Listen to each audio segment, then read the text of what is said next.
എല്ലാ അങ്ങോട്ടും ഇങ്ങോട്ടും വേണം. കരുത്ത് എന്ന് പറയുന്നത് അതെ, അവിടെ അതൊരു കരുത്തെന്ന് പറയുന്നത് സത്യമാണ്. സ്ത്രീക്കുള്ള കരുത്ത് പുരുഷനില്ല. അപ്പൊ ഇവിടെ ഇരിക്കുന്ന ഇത്രയും പേരുണ്ടല്ലോ, 10 മാസം ചുമന്ന് അദ്ദേഹം പ്രസവിച്ചു, 10 മാസം ഇവര് ചമക്കത്തുമില്ല, ഇവർ പ്രസവിക്കത്തുമില്ല. അത് കരുത്ത് പെണ്ണിന് തന്നെയാ ഏറ്റവും ശക്തി. അതുകൊണ്ട് തന്നെയാണ് സ്ത്രീക്ക് ശക്തി കൂടുതൽ എന്ന് പറയുന്നത്. ആ ശക്തി ഇവിടെ വരുമ്പോ നിങ്ങളൊന്ന് തെളിയിച്ച് കാണിക്കൂ. കുഴപ്പമില്ല, ഒരു കുഴപ്പമില്ല, തെളിയിച്ച് കാണിക്കൂ. തെളിയിച്ച് കാണിച്ചു തന്നാൽ ഞങ്ങൾ സമ്മതിച്ചു തരാം. ഇവിടെ തർക്കം മാത്രമേ ഉള്ളൂ, കാര്യങ്ങൾ കേൾക്കുന്നില്ല. തെളിയിച്ച് കാണിച്ചു തന്നാൽ ഞങ്ങൾ സമ്മതിച്ചു തരാം. ഭർത്താവ് അല്ലെങ്കിൽ ഒരു പുരുഷന് ഒരു പ്രശ്നം വരുമ്പോ അതിന്റെ കൂടെ ചേർന്ന് നിന്ന് പോട്ടെ എന്ന് കരുത്തോടു കൂടി സാന്ത്വനിപ്പിക്കുക ഭാര്യയുടെ ധർമ്മവും. ഭാര്യയ്ക്ക് വരുമ്പോ ഞാനുണ്ട്, നമുക്ക് ഒന്നിച്ചു മുന്നേറാമെന്ന് പറയുന്ന ഒരു കരുത്തിനെയാണ് കരുതലെന്ന് പറയുന്നത്. അത് കരുതലാണ്, അധികാരമാണെന്ന് ആരും വിചാരിക്കരുത്. ജഡ്ജിയമ്മ പറഞ്ഞതാണ് കറക്റ്റാണത്. പിള്ളേരെ നിങ്ങൾ കൈയടിക്കാത്ത രത്നമ്മ ചേച്ചി, രത്നമ്മ ബ്രാഹ്മ മുഹൂർത്തം സർട്ടിഫിക്കറ്റിലേക്ക് എഴുതാൻ വലിയ പാടായിരിക്കും.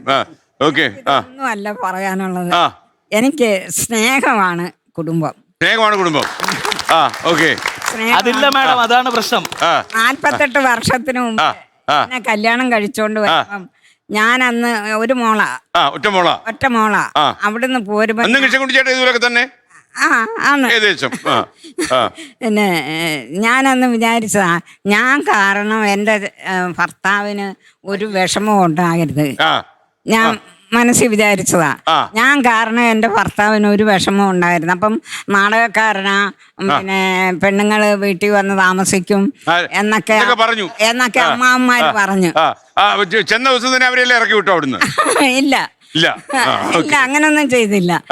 എനിക്ക് പിന്നെ എനിക്ക് ഒന്നും അദ്ദേഹത്തെ കുറ്റം പറയാനില്ല.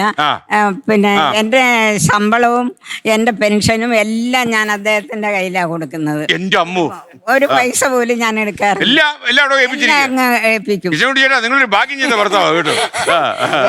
എനിക്ക് യാതൊരു കുഴപ്പവും വന്നിട്ടില്ല. ഈ കാലഘട്ടത്തിൽ ഏറ്റവും കൂടുതൽ നമ്മൾ ചർച്ച ചെയ്യപ്പെടുന്നത് സ്ത്രീ ശാക്തീകരണമാണ്. പക്ഷെ സ്ത്രീ ശാക്തീകരണത്തിന്റെ മുന്നോട്ടുള്ള പ്രയാണത്തിൽ നമുക്ക് നഷ്ടപ്പെടുന്നത് പുരുഷന്റെ അപ്രസക്തനാക്കുന്നു എന്നുള്ളതാണ്. മുന്നോട്ട് വരുന്നു, അവരെല്ലാ കാര്യങ്ങളിലും അവർ വരുന്നു. അത് വളരെ കഴിവുകൾ നമ്മൾ കാണുന്നുണ്ട്. അതൊക്കെ സത്യം. ഉറപ്പായി.